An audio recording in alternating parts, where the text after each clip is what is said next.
Welcome in. It is halftime. Tom Brady having his way with Philadelphia in the first half. I'm loving that part of it. I just need Mike Evans to get involved, and then I'll feel more comfortable. Mike Miles Evans. Sanders, 2 total yards. That's got to be a lot of fun for everyone, right? I was so tempted to take the Miles Sanders under on 34 and a half yards. I was like, nah, I don't know. It's such a low number. Just given Miles Sanders' career, though, he'll have 5 yards on like 10 carries until the fourth quarter and then break a long one for no reason. Yep. 70-yard touchdown, that doesn't matter. But Steve Bonham, Vishaal Gupta, we are joined by Mike Manning this evening. Thanks for joining us, Mike. We appreciate you stepping in here with us today. Glad to be here for the first time. Yeah, it's gonna be fun. Vishaal knows how this works, so we will start with him. Vishaal, give us your 3 picks for this week. All right, I'm going to start with James Robinson over 77.5 rushing yards. After a weird start for him this season, or a weird start, I guess, for Urban Meyer and the coaching staff, they decided to actually give him the ball over the last few weeks. He's gone over this number in 3 straight games, and now he's going up against a Miami defense that's giving up 130 rush yards per game.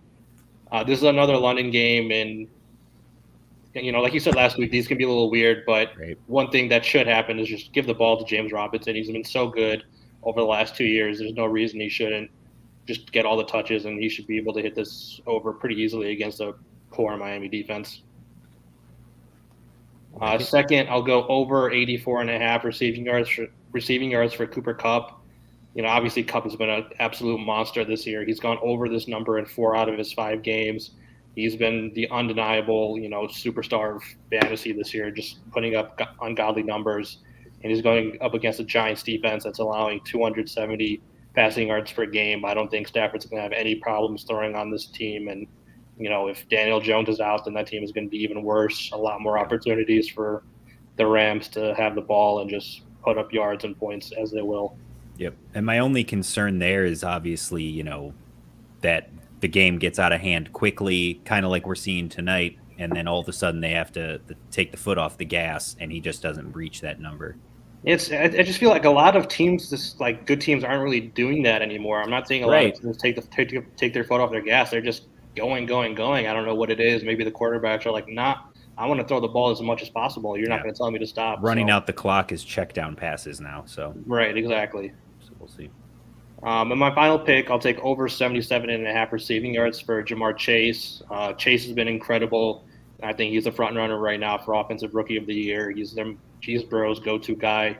He's going up against a terrible Lions defense. Every week some receiver has a monster game against him, whether it was Deebo Samuel in week 1 or Devontae Adams after that. You can go down the list. Somebody always has a big game against the Lions, and there's no reason it shouldn't be Jamar Chase this week, so I'll take his over. All right. I like it. Mike, you are up. What do you got, sir?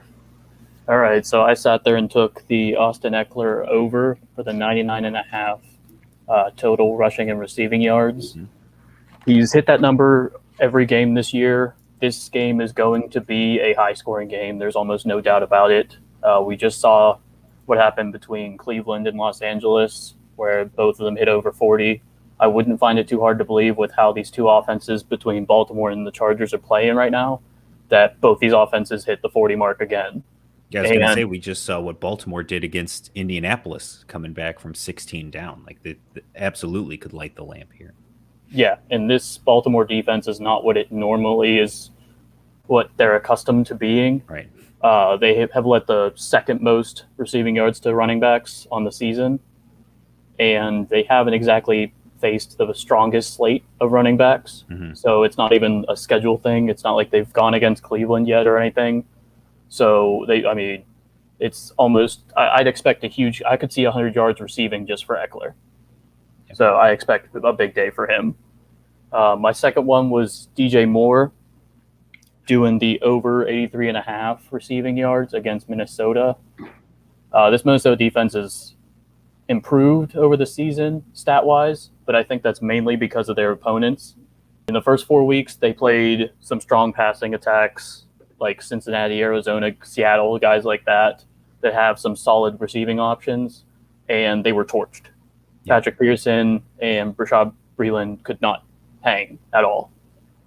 And the past 2 weeks, 2 2 weeks, they've done pretty well because they sat there and played Cleveland and Detroit. Certainly not the strongest passing attacks in Right. the NFL. Right.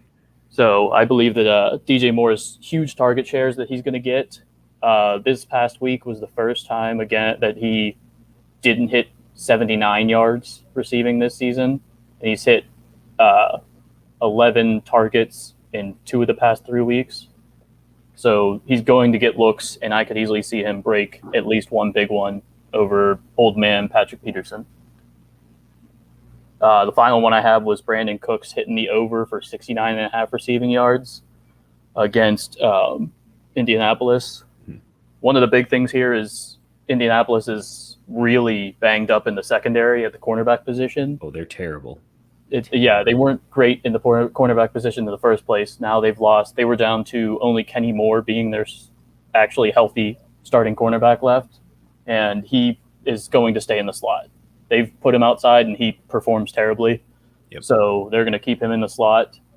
Xavier Rhodes is in concussion protocol, and Rockison is still dealing with an ankle injury. Both are limited in practice, so we're not sure if they're going to play or not yet. But Brandon Cooks is still the target hog that he's been throughout the entire season. He's top 3 in target share. He's top 3 in air yards share for the team. But the problem is, even with the quarterback switch, it was when he went against the strong defenses the past 2 weeks that he really just wasn't able to hold up. Yeah, he very comfortably hit this over the first 3 weeks. It's the last 2 weeks that have brought it into question. And if you look at the players he had to line up against, the past 2 weeks was Buffalo's top defense and New England.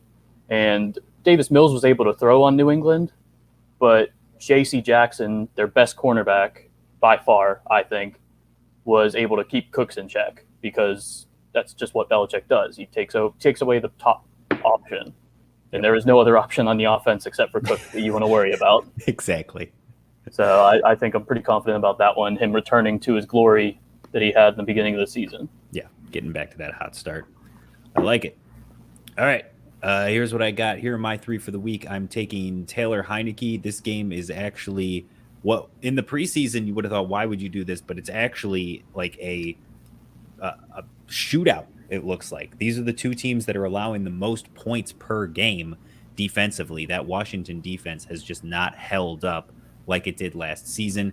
Heineke's over-under is at 267.5 passing yards, which seems kind of high, but if you haven't been paying attention, he's having a great start to the year.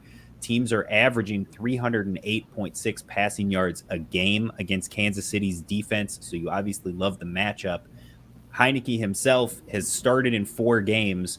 You mentioned Buffalo, Mike. They are the number 2 pass defense in the league right now, and he had 212 passing yards in that game. In the other 3 games that he has started, Heineke has averaged 291.3. So I think he should pretty comfortably hit this in what I'm thinking will be a shootout, hoping will be a shootout.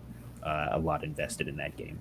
Next, Lamar Jackson. We talked about this on Monday night. I was so upset, not just because Sammy Watkins cost me money again. So I'll never go back to that well. I've now been burned too many times on Sammy Watkins. But because what I wanted was Lamar Jackson at 301, because I said that was a steal. And by the time I actually got my full ticket in, the number had been removed from the board. So now they've put it at 313, and I still think that is too low. This is another Jalen Hurts situation like we had the first few weeks. So I'm taking the over. Right now, Lamar is averaging 372 total yards per game. He is having an absolute monster season. His worst game of the year was that Monday Night Football game in week 1 against Las Vegas when he had 321. So 313 would be his worst game of the year to this point. The Chargers are allowing only 214.2 passing yards per game.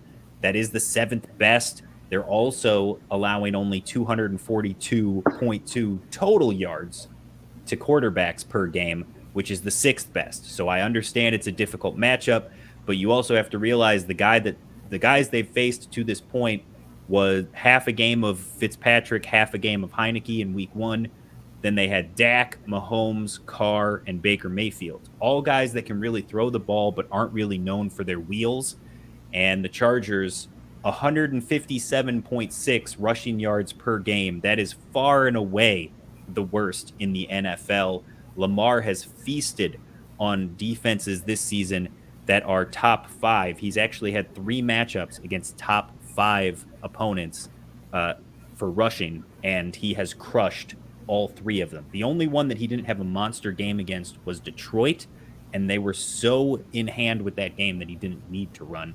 So, I feel like he may hit the century mark on the ground, and whatever he can get in the air should put him over that 313. And then I've got Aaron Jones. This is another situation where this is a bad matchup, which is why his number is slightly lower. Chicago has been really good against running backs this season. They're middle of the pack. They're 13th in total yards allowed to running backs per game. However, Jones has hit this total in each of his last 4 games. The only game he didn't hit it was that horrendous start to the season for Green Bay in week 1. In those games that they've played over the last 4 weeks, their opponents have been Detroit, who ranked 25th, San Francisco, who ranks 16th, Pittsburgh, who ranks 11th, and Cincinnati, who ranks 12th. So the Bears are 13th, right in the middle of all that. There's no reason to think he should slow down and break his streak of hitting this number. So those are the guys that we've got on our tickets. So let's look at the board here. These are our options to choose from. Vishaal, from your ticket, what is your lock of the week?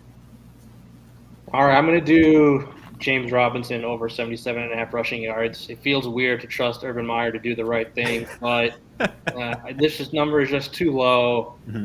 You can't be that dumb to not give him the ball, well, 15, 20 times this You game. Never know. We've seen enough of Urban Meyer. You never know, but to say you can't be that dumb.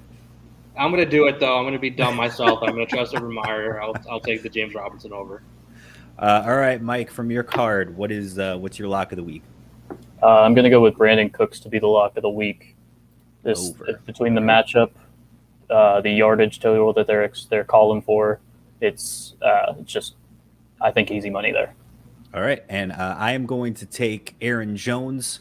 It is rivalry week. I am, of course, a native Chicagoan and a Bears fan, so I'm hoping if this doesn't work out, I've put the kibosh on him, and he has a bad game, and maybe the Bears squeak one out. So there you go. That is our ticket for the week. Confirm. I will put that up on Twitter, on the social medias. Guys, thank you for joining me this week. Mike, again, thanks for stepping in. Mike can be found on our website like everybody else. You can find him in the Discord for $1 if you join the Discord. And then your article came out today, right? Every Thursday with the cornerback wide receiver matchups, correct? Yep, every Thursday you'll see the top wide receiver cornerback matchups that you can target and that you can fade, 4 of each. Usually pick up for some more of the fringe guys. Sometimes you'll see the top guys, like the wide receiver ones, in the fades, but that's not meaning bench them. That's just kind of temper your expectations. Otherwise, the other guys are maybe your wide receiver 2s, 3s, possibly some 4s in there, just trying to find the right matchups, especially when these bye weeks are coming up. You're going to need to find matchups. Oh, the bye weeks are going to get everybody right now. This is going to be brutal. I saw a screenshot somebody had let's check in on running backs right now. It was like they're setting their DK lineup, and it's just all questionable. It's just the whole. Yeah, I think there was one blank one, and that was it. There's one guy who's healthy, and that's it. Everybody else. But that's it. Vishaal, your piece comes out on Saturday every week. Vegas love hate. So. Yep. Again, you got to be a patron to see that one. It's good stuff. And then join to talk to us and get Vishaal's picks. Crushing it. Still top 10 in most categories. Most. Fade the over-unders. That's tough. But money line against the spread, I'm going for number 1. We'll get there. By the end of the season, top 10 in all of it. You got it. Absolutely. Got it. All right. Well, thank you, everybody, for joining us. Enjoy the second half, and we will talk to you next week.